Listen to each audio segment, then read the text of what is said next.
The makers of Camel cigarettes present Dick Powell as Richard Diamond, private detective.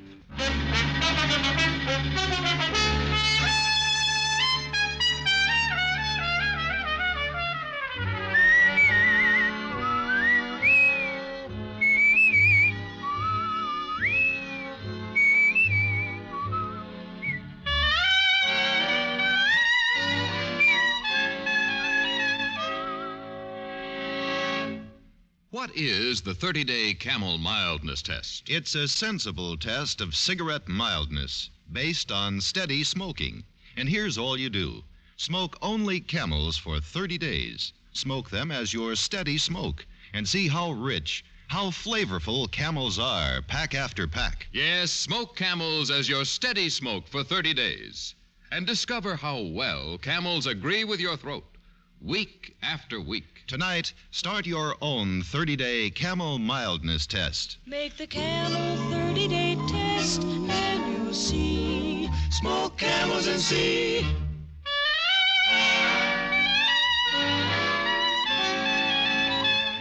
Now we bring you another transcribed adventure with Richard Diamond, private detective, starring Dick Powell.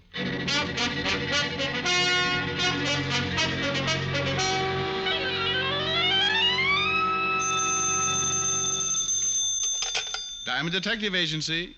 A pleasant smile, a cheerful rhyme, and we'll keep you from doing time. Oh. Hi, Helen.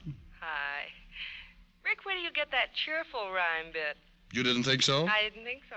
Killjoy. Why can't you answer the phone like other people do? Just say hello. You know, I never thought of that. You should try it sometime. Your prospective clients might think they were dealing with a sane, normal person. You think it's fair to mislead them? Oh, Rick. Are you busy? Silly girl. Busy detectives make money. I just sit at my desk and make conversation with a beautiful redhead. Well, why don't you leave your desk and come make conversation with said redhead in person? That's not a bad idea. I'm all alone. The idea's getting better. It's not even noon yet. We can go for a long walk. Oh. Well, you don't sound very enthusiastic. What's wrong with taking a walk? Honey, in my business, I do more leg work than a pair of nylons. Walking just isn't my idea of a ripping good time. Have you a better suggestion? You can know me for 5 years and ask questions like that? Oh, now, dear, let's just... skip it. I am not alone. Client? Shrimp Martin. Oh, I don't think I know him. Well, that's something to be proud of. Call you later, dear. Bye. Bye. Hello, Diamond. Never mind shaking hands, Shrimp. I want to keep my cufflinks. You know me, Rick. Too well. What brings you here, small man? Strictly business. Oh, come off it, Shrimp. You don't have enough to hire a bathtub, let alone a detective. On the level, Rick, I'm here to make you some dough. Just a big-hearted guy, huh? Okay, spell it. You heard of Hank Burton. I read the papers. Then you read how Hank lifted 50 G's worth of rocks a few months back. So? So they're offering an even grand reward for whoever brings Hank in. What are you getting at? Just that even 1,000 is your fee if you'll do the little job. What? Hank Burton, he's the one who sent me. He says he'll let you turn him in and collect the grand. Well, another big-hearted guy. Make yourself clear, Shrimp, and fast. Burton wants to see you. He wants you to do a legit job for him. He'll pay you for it by letting you turn him in. Doesn't make sense. Sure it does. Hank's a sick boy, bad heart condition. If he don't get some hospital care soon, he's a goner. Only as soon as he shows up at the hospital, the cops will nab him. So he might as well give himself up. And he'll let me be the one to collect the reward for it, huh? You got it right. That's his way of paying you for the job he wants done. Just what's the job? Sorry, I said as much as I know. Except the job is strictly on the up and up. The rest you can hear from Hank himself. Where do I find him? I take you to him if you're interested in taking the job. Shrimp, I'm interested in almost anything that involves $1,000.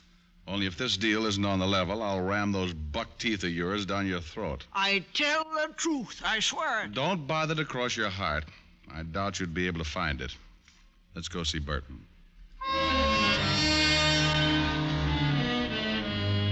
I didn't have any faith in Shrimp Martin, but the thought of 1,000 green pieces of paper did wonders for my bankrupt morale.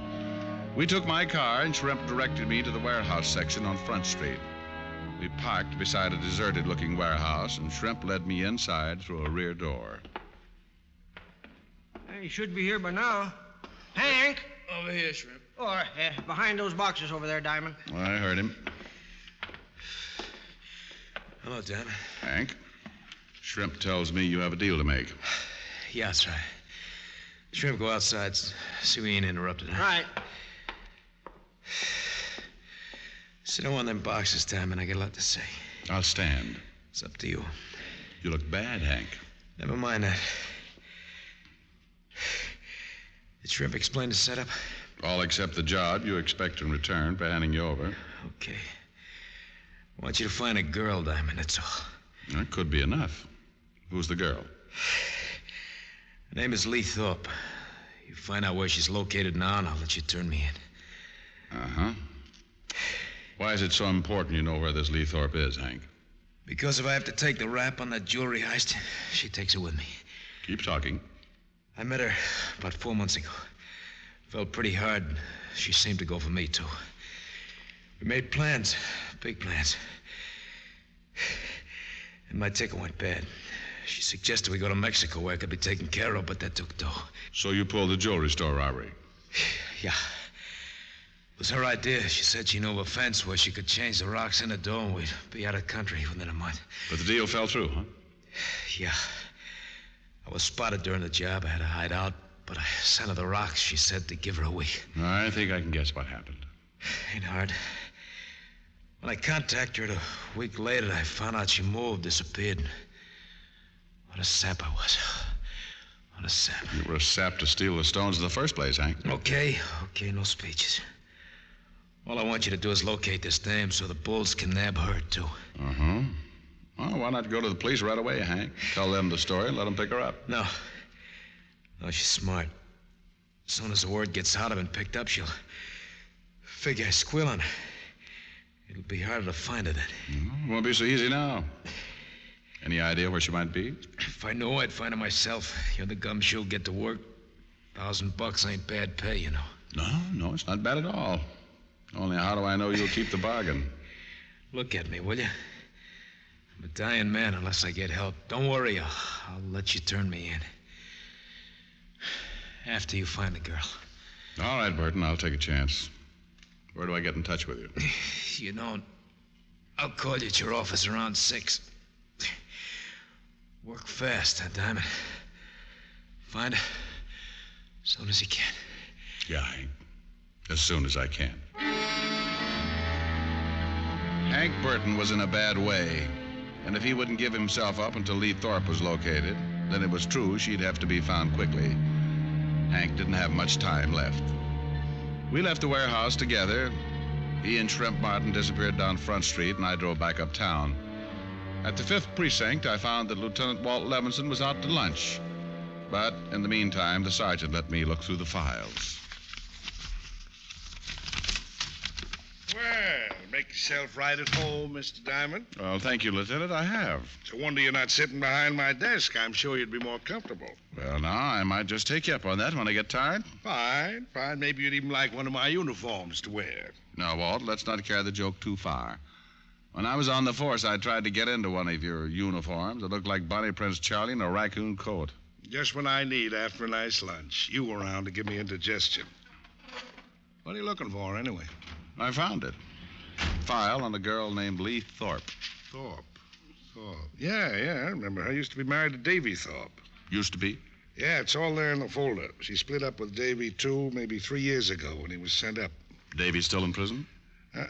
Out about a year ago. What do you want this Lee gal for? Sorry, Walt. Confidential. Oh, great. I ask a question, you tell me it's confidential, but you think you can walk in here and poke through our files all you please. Cheer up, Fatty. I'll tell you all about it after I find Lee Thorpe. Well, now, that's mighty big of you, Mr. Diamond. Well, think nothing of it, Lieutenant. I don't. Find anything in the folder? Not much. She's been picked up on a few minor offenses, that's all. What about Davy, her ex-husband? Oh, he seems pretty legitimate these days. Running a pool room over on 3rd. Listed in the book as Davy's Billiard Parlor. That's an original name. Well, I guess I'll go see Davy. Maybe he's seen his ex-wife lately. Oh, don't rush off, Bright Eyes. Things are so dull around here when you're not poking your nose into our business. I know, but don't feel bad, Walt. I may be back. Well, goody gumdrop. I'll have our best cell waiting. You're such a wonderful host. See you later, Walt. Davy's pool room turned out to be a dingy joint. There were no customers this early in the afternoon, but Davy must not have liked his tables to go to waste. He was playing at a front table all by himself. I walked over to him. Well, nice shot, Davy. Huh? Oh, you want a game, Mac? I'd rather talk. This is a pool room, not a conversation club. It's about your wife, Davy. I got no wife. You did have. Yeah, I had measles once, too, but that don't mean I'm still scratching. Have you seen Lee recently? All depends on how recent you call recently. Oh, in the last month or so? Seen her when I first got out, close to a year ago. She wants to pick up where we left off. And? I told her where to get off. You beat these dames. I get sent up out of circulation for a while. She wants to be free. Then I'm out. She wants to get all chummy again. Well, maybe you know where she might hang around, Davy. Yeah, maybe. You a cop? Private. Well? Well, what? I'm a businessman, pal. I don't shoot off my mouth by the fun of it. Will $10 take the fun out of it? You don't see me laughing, do you? Put the money on the table. Okay, there you are. Much obliged. Yeah, I might know where Lee hangs out. I'm not saying for sure, mind you. Been almost a year since I seen her. Keep talking. She always likes bars, lights, people. She used to drag me to a bar all the time. Any particular bar? The Bluebird Club over on 40th. In fact, that's where I first met her. Oh, excuse me a sec. Hey, take a few shots while I answer that. Hello? Davy's billiard parlor. Huh? I don't... Oh, yeah, maybe yes. Hold it. Hey, Shamus. Your name Richard Diamond? That's right. That's for you. If you want more out of me, I'll be over in the office. Thanks. Hello? Well, Gregg, I took a chance. Figured you'd still be there. What's up? Funny, but right after you were here, we got a call about Lee Thorpe. Picked her up right away. Good boy. I'll be right down. You at the precinct? I'm at the morgue. What? And don't bother to hurry, Rick. This gal won't be going anywhere. Not now.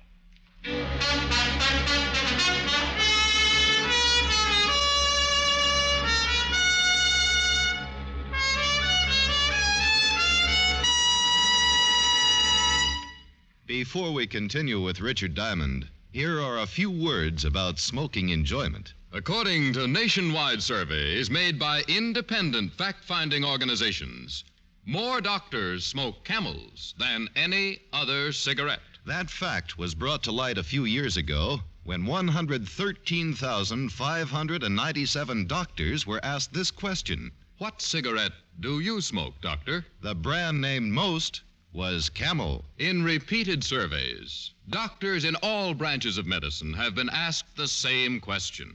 And each time, Camel leads all the rest. Yes, these surveys show that more doctors smoke Camels than any other cigarette. Why don't you start smoking the cigarette so many doctors enjoy?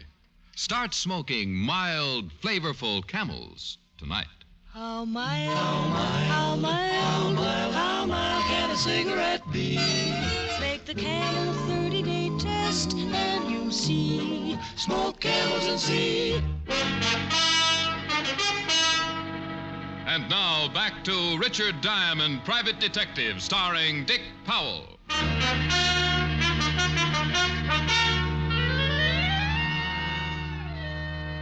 At the city morgue, I looked down on the girl who was once called Lee Thorpe and had now become a number. It wasn't a pretty sight, and I wasn't glad to be seeing it. Okay, Charlie, thanks. Come on, Rick. Where did you find her, Walt? One of the beat men came across her in an alley over by 6th Street. Find the murder weapon? No, the knife wasn't around, only the holes it made. Yeah, we can sit down in here. You have some talking to do, Rick. No more of this confidential rigmarole. Okay, Walt. You ask the questions, and I'll answer as best I can. Number one, why were you looking for the dame? Client hired me to find her. Who's the client? You know, Walt, this is going to sound screwy. Cut the build-up. Just make with the answer. Okay. The client is Hank Burton. Well, at least we... What? Hank Burton? That's right.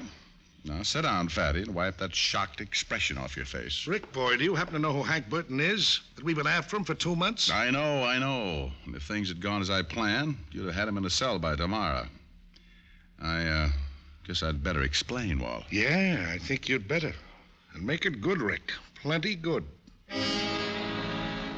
I told Walt about Burton, about the $1,000 fee, and Burton's illness. He wasn't happy about the whole thing, but at least he now knew as much about the case as I did, which wasn't much for either of us to know.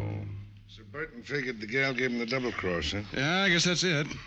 He wanted me to find her, just so he could turn her in when he gives himself up. Maybe and maybe not. Maybe he found her before you did. Maybe he's the one who put those knife wounds in her back. I doubt it, Walt. If he'd had any idea where she was, he wouldn't have bothered to harm me. Then why was she killed? Well, she must have known where $50,000 worth of jewelry was. Good enough reason? Yeah. Well, what now? You think Burton's still turning himself in after he hears the girl's dead? I think so. He's pretty sick. Hasn't got a chance on his own. Uh-huh. Well, I'm going back over the neighborhood where we found the girl's body. We figure she lived around there. Maybe we can find out where. It's a start, anyway. Good. I'll wait for Hank Burton to contact me. Okay. And, Rick, if you turn up anything, let me in on it this time, huh? I waited until 6 o'clock in my office, and then Burton called. I didn't tell him about the girl over the phone. Instead, I made a date to meet him an hour later on the Christopher Street ferry. The ferry was in when I arrived at the slip, so I went aboard. I agreed to meet Burton on the lower level port side. I went there, sat down on one of the benches. But 5 minutes later, the ferry pulled out, and there was still no sign of Hank Burton. Diamond? Huh? It's me, Shrimp. Oh, that's quite a professional way you have of sneaking up on people, friend. Yeah. Enjoy the ride, Diamond. We go over to Jersey, then we come back. And then we get off. Where's Burton? He couldn't make it. Want you to meet him back at the warehouse we met in this morning. Oh, great. Why didn't you get here before we pulled out? I tried. Not as fast as I used to be. Uh-huh. Now, tell me, Shrimp, just why couldn't Hank make it here? It's as safe as that warehouse. Oh, well, he's sick. He's feeling bad. He felt bad all day. Oh? It didn't sound so bad when I talked to him on the phone. Well, he was sick. He was. Real pain. He could never make it down here. Let's enjoy the ride, huh? Let's talk some more first. If Burton knew he was too sick to meet me here, why did he suggest it in the first place? How should I know? Hank says we come to the warehouse, we go to the warehouse. Don't ask so many questions. Oh, I just have an inquisitive nature. I like answers, Shrimp. Okay. How's this for an answer? Wow. Little man with a big gun. That's right. And the gun says we go to the warehouse. Now settle back and enjoy the ride.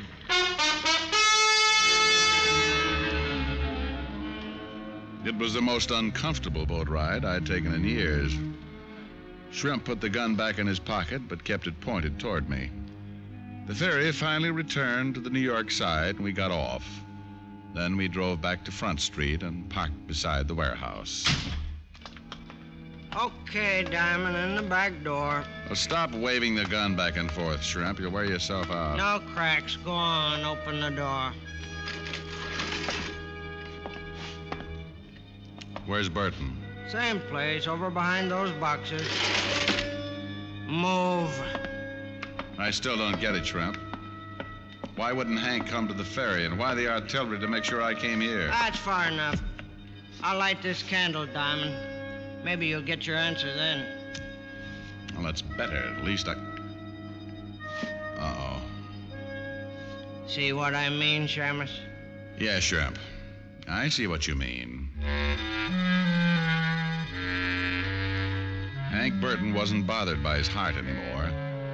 He lay there on the floor with a stupid expression on his face that the sudden dead often wear.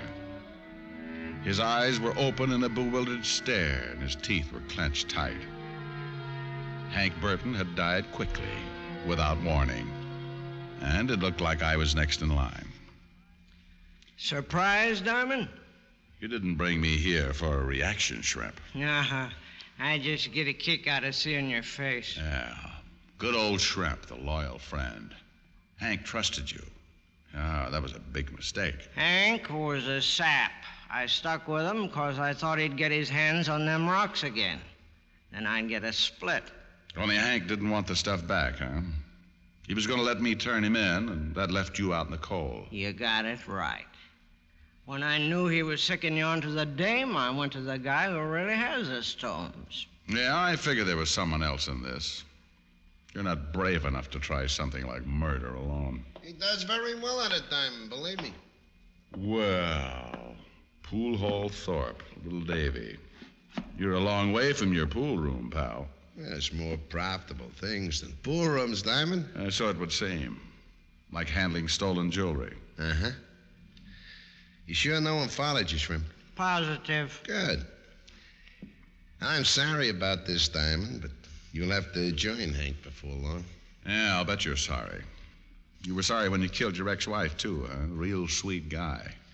She brings you the stones, and you pay her back with a knife. Well, what could I do? Shrimp tells me there's a detective looking for her. He was a good kid, but she didn't have much knife. She'd have talked her head off if you'd found her. Oh, I see. But why Hank and now me? Well, look at it this way. We finish you with the same knife that killed Lee. Then we put the knife in Hank's hand and the gun that killed him in yours. Oh, that's really great. Davy, I'm afraid you've been reading Pulp Fiction. So the cops get wise sooner or later. It'll still give us time to get far away. Shrimp, you got the knife? Right here, Davy. Okay. We stalled long enough, Shrimp. By candlelight yet, huh, fellas? Well, this is real romantic. Yeah, ain't it, though? Only not quite enough. It's even more romantic with a candle. Oh! Shrimp!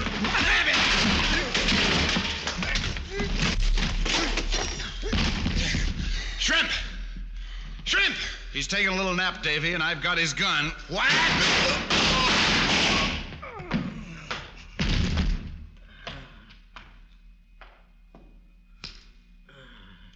It's too bad, Davy. You should have stuck to your pool room. Okay, Shrimp, get to your feet. Diamond. Oh, shut up. Come on. Oh, my head. Shrimp, I made you a promise this morning. I said either this deal with Hank was on the level or your buck teeth were going down your throat. Oh, no, look, Diamond. Oh, shut up. Now, you know the old saying, Shrimp. See your dentist twice a year? Huh? Well, you won't have to worry about that now, friend.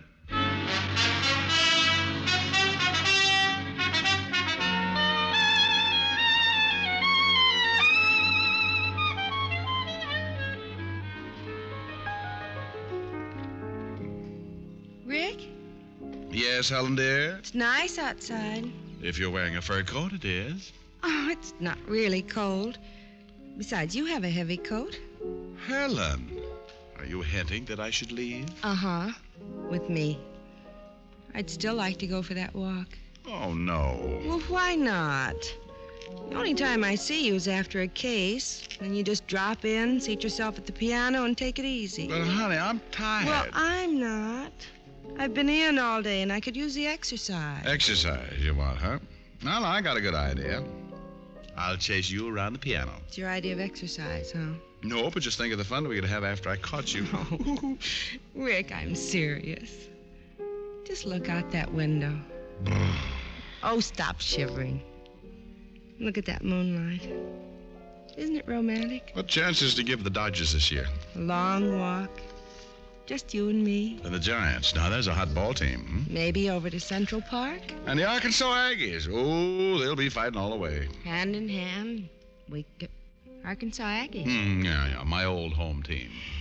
Richard Diamond, you are the most unromantic man in town. Helen, how can you say that? Don't I build a nice fire in the fireplace? I could get a Boy Scout to do that. Here we are, a fire, lights down low, a nice romantic song. And your idea of romance is a walk. Well, after all, Hey, where does that nice romantic song come in? Right about now. Well, couldn't you sing while we walk? Oh, sorry, honey. Throw another log on the fire. Keep my golden memories aglow. I don't see the face of my loved one when the logs are burning low. Throw another log on the fire. Bring back all the sweetest days I've known when our hearts were young in the springtime and her love was mine alone. Now there's nothing left but the embers. Springtime seems so long ago. Throw another log on the fire. Keep my golden memories aglow.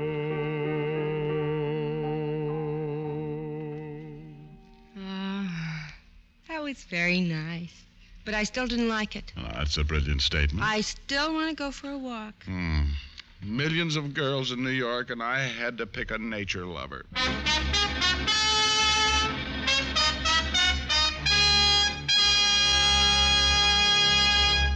Dick Powell will return in just a moment. Camel leads all other brands in popularity by billions of cigarettes per year. Yes, more people smoke Camels than any other cigarette.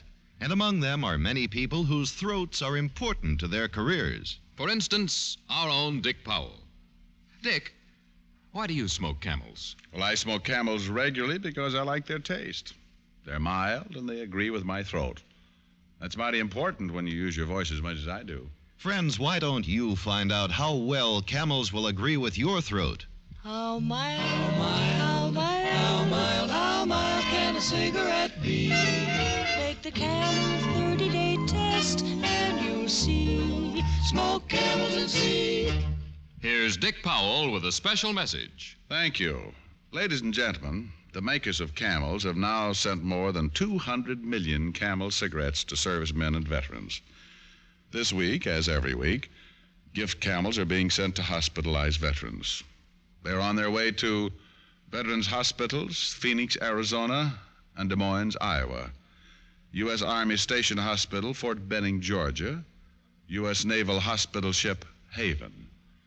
Now, until next week, enjoy Camels. I always do.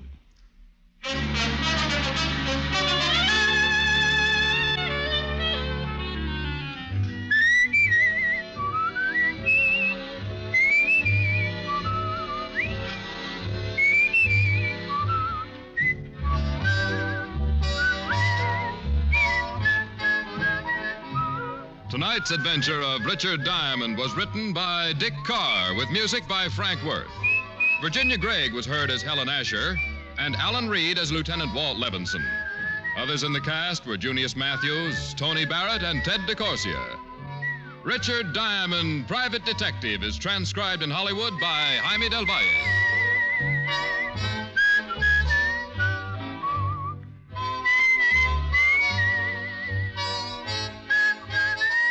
Be sure to listen to another great Camel show, Vaughn Monroe and the Camel Caravan, every Saturday night. Listen next week for another exciting adventure of Richard Diamond, starring Dick Powell. Now stay tuned, for This Is Your FBI, followed immediately by Ozzie and Harriet over most of these stations.